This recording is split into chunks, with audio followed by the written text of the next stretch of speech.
Hello friends, welcome to legal literacy YouTube channel. Legal literacy YouTube channel में आपका स्वागत है। मैं एडवोकेट कृष्णाकांत पांडे आज आया हूं आपके सामने एक बहुत ही रीसेंट और बहुत ही इम्पॉर्टेंट जजमेंट के साथ। वो जजमेंट है फ्रेंड कि आप लोगों ने आजकल बहुत सारे केसेस सुने होंगे जो मेंटेनेंस पे आते हैं।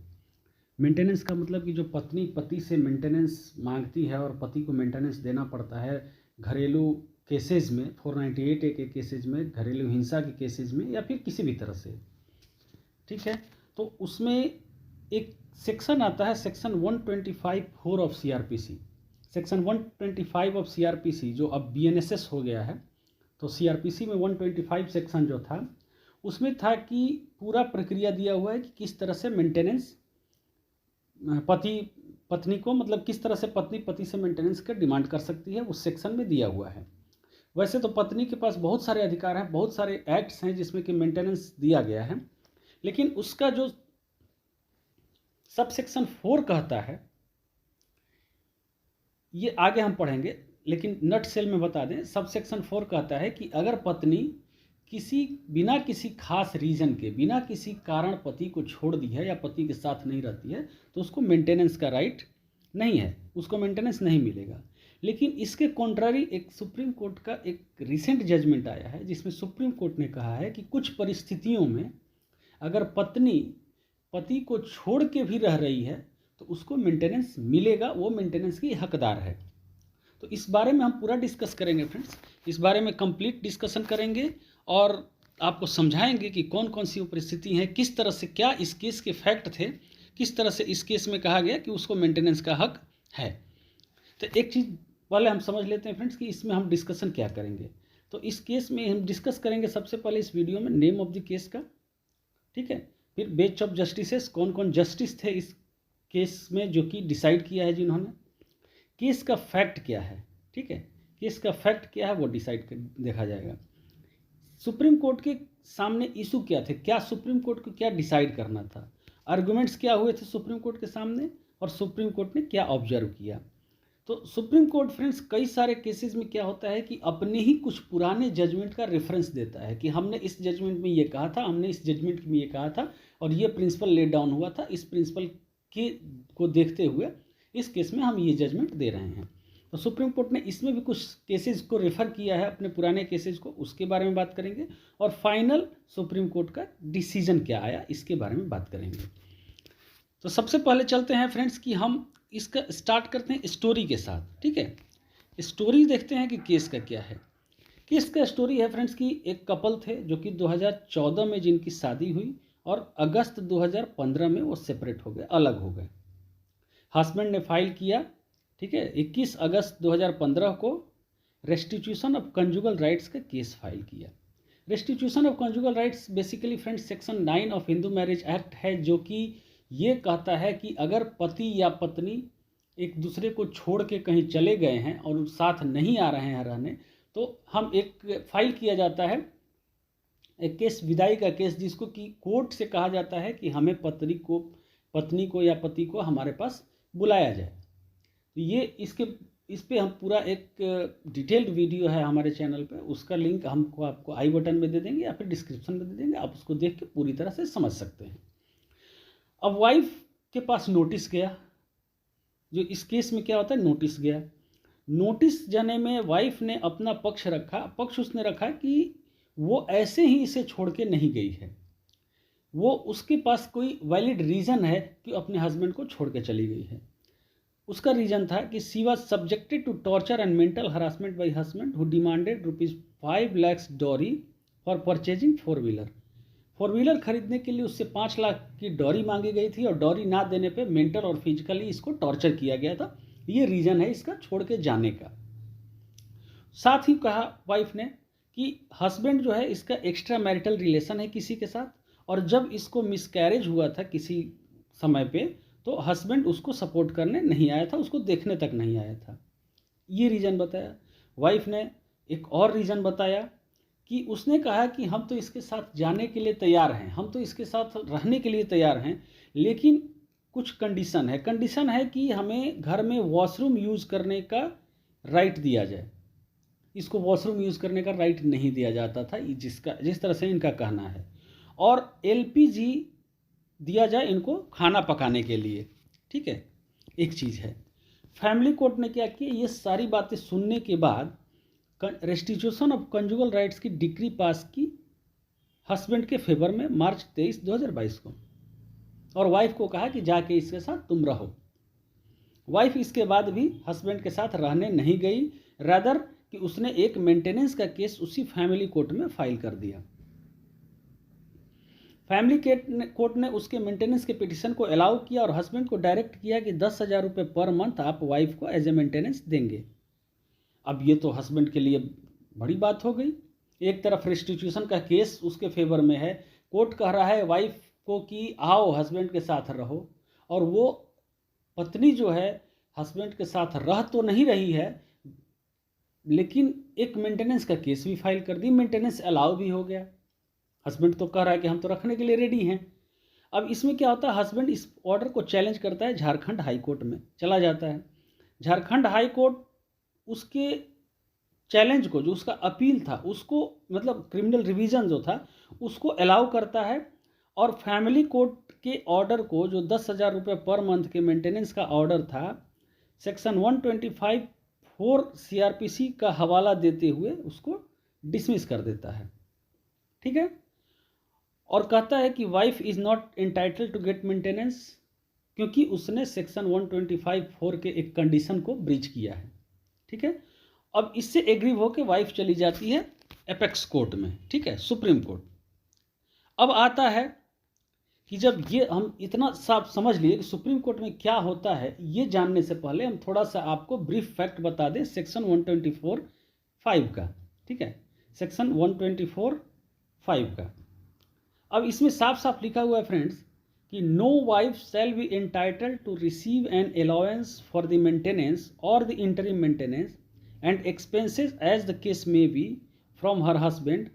अगर 3 कंडीशन दिया हुआ है कि किस किस कंडीशन में वाइफ मेंटेनेंस के लिए एंटाइटल्ड नहीं है।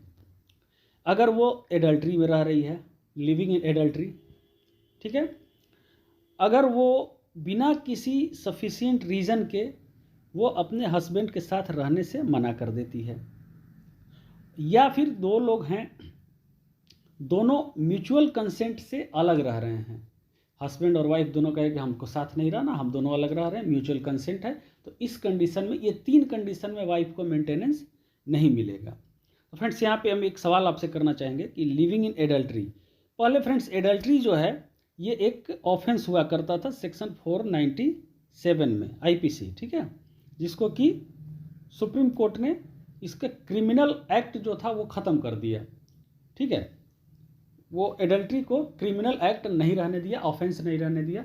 तो फ्रेंड्स आपको ये बताना है कमेंट सेक्शन में कि कौन से केस में ऐसा सुप्रीम कोर्ट ने किया था। अब आगे बढ़ते हैं फ्रेंड्स। अब ये तो आपको समझ में आ गया होगा कि वाइफ कब इंटाइटल्ड नहीं है मेंटेनेंस के लिए।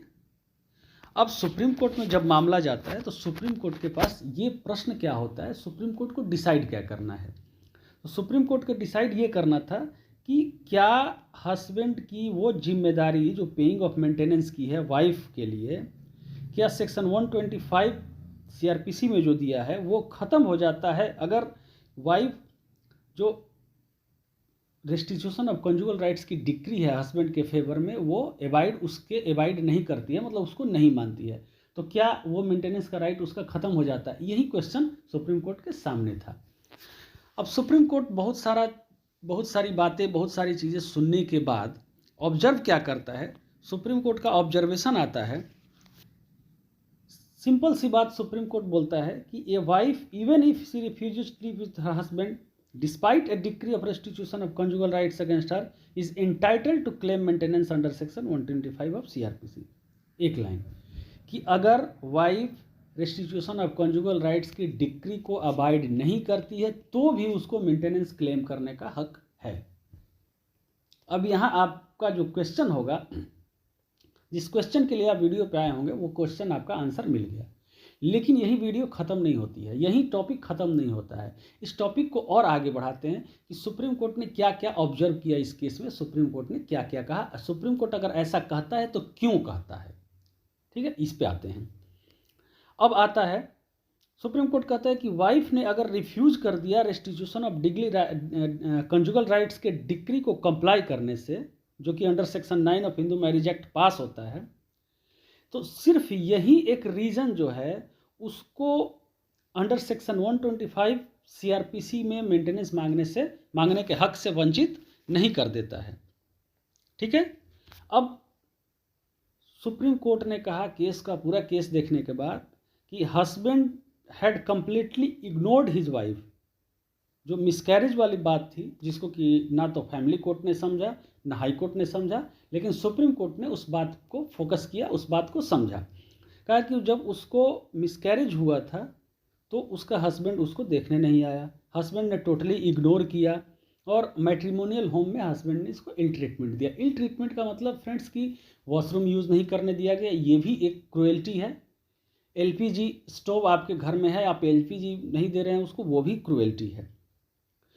सुप्रीम कोर्ट ने कहा कि वाइफ के पास एक सफिशिएंट कॉज है कि हस्बैंड के पास वो अपने मैट्रिमोनियल होम में रिटर्न ना हो। ठीक है। तो सुप्रीम कोर्ट ने क्या किया, कहा कि हस्बैंड इसके बावजूद कि उसके फेवर में decree of restitution of conjugal rights है और वाइफ उसको कंप्लाई नहीं कर रही है, उसके बावजूद भी अपने मेंटेनेंस के रिस्पॉन्सिबिलिटी से हस्बैंड भाग नहीं सकता है। ठीक है। अब क्या कहा, सुप्रीम कोर्ट ने पूरे केस को देखने के बाद सिंपल सी बात किया कि जो हस्बैंड था दिनेश, वो अपने आप को बचाने की कोशिश किया मेंटेनेंस से।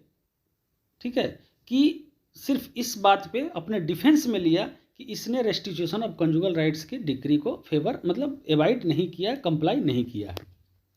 ये बताता है, ये इसका यही बात जो है वो शो करता है कि he fully attempts to disown all responsibility towards his wife. ठीक है। अब ये सारी बातें जो है ये पूरी तरह से डिसाइड करती हैं कि रीना जो है वाइफ है, उसके पास सफिशिएंट रीज़न है कि stay away from the society of her husband. ठीक है। अब आगे आते हैं। सुप्रीम कोर्ट ने कहा, अब इसमें सुप्रीम कोर्ट करता क्या है कि सुप्रीम कोर्ट जो था वाइफ का जो अपील था, ठीक है, जो झारखंड हाई कोर्ट में जो उसके मेंटेनेंस के ऑर्डर को सेट असाइड किया था, तो उसके अगेंस्ट वाइफ गई थी सुप्रीम कोर्ट। तो सुप्रीम कोर्ट ने इसके जो वाइफ का अपील है उसको अलाउ किया और जो फैमिली कोर्ट का ऑर्डर था 10,000 रुपये पर मंथ हस्बैंड को पेमेंट करना था, उसको अफर्म कर दिया और हस्बैंड को डायरेक्ट किया कि वो 10,000 रुपये पर मंथ पेमेंट करें और जो एरियर अमाउंट है वो भी ऑफ कोर्स वो देना होगा। और हस्बैंड का जो आर्गूमेंट था, हम जो बात किए थे कि आर्गूमेंट की बात करेंगे, हस्बैंड का सिर्फ यही आर्गूमेंट था कि she is not entitled to get maintenance under section 125 of CRPC. ठीक है। क्योंकि वो उसने अपने घर में मैट्रिमोनियल होम में आने से मना कर दिया विदाउट एनी रीज़न।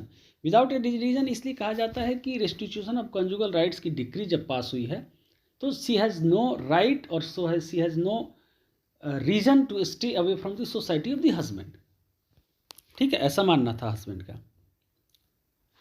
अब हम आते हैं इसमें कि सुप्रीम कोर्ट कौन कौन से 2 डिसीजंस को रेफर किया अपने केस में। तो सुप्रीम कोर्ट ने इसमें 2 अपने ही डिसीजन का रेफरेंस दिया और दोनों के बारे में कहा।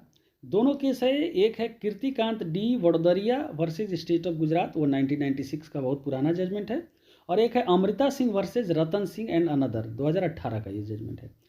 इन दोनों केसेज में सुप्रीम कोर्ट ने ये डिसाइड किया था कि mere passing of a decree of restitution of conjugal rights at the husband's behest and non-compliance therewith by the wife would not by itself be sufficient to attract the disqualification under section 125(4)(25) है। ठीक है।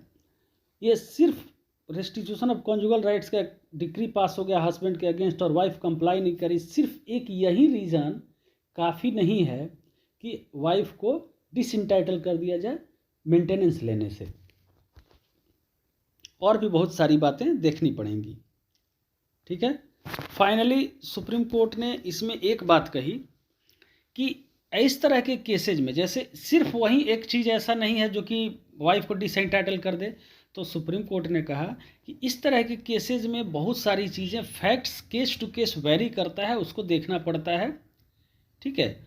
और evidence को minutely देखना पड़ता है कि क्या वाइफ के पास still valid reason to refuse to live with husband, क्या डिक्री के बाद भी वाइफ के पास कोई ऐसा रीज़न है जो कि हस्बैंड के साथ रहने से रिफ्यूज़ कर सके। इसमें कोई भी हार्ड एंड फास्ट रूल नहीं है और facts and circumstances of her particular case के फैक्ट और सर्कमस्टांसेस पे ये डिपेंड करेगा।